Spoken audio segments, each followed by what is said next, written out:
大家好，又嚟到小白嘅頻道。今日我會拍一條影片，係關於大韓航空007號班機。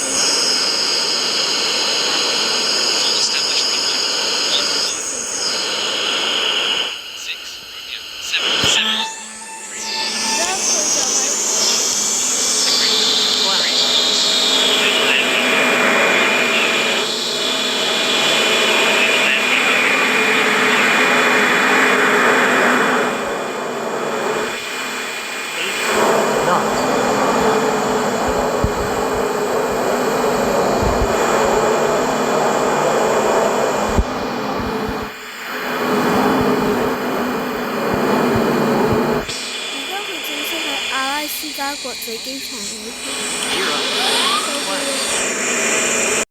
而家抵達咗太平洋上空，卻飛入咗蘇聯領空，之後俾戰機睇到，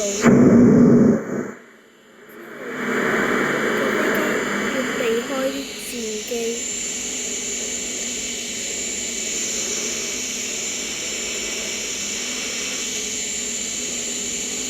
佢而家俾導彈擊中咗，之後又擊中咗多一次，就起咗火，之後喺空中解體。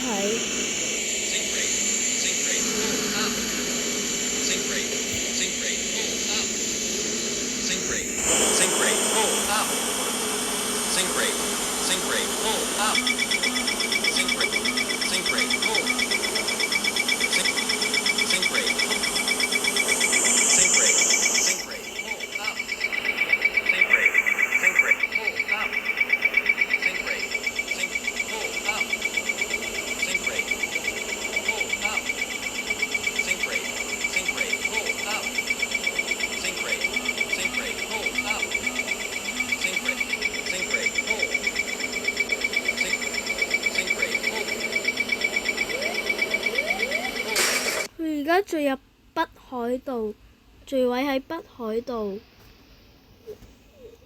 KE007號班機嘅家屬感到傷心，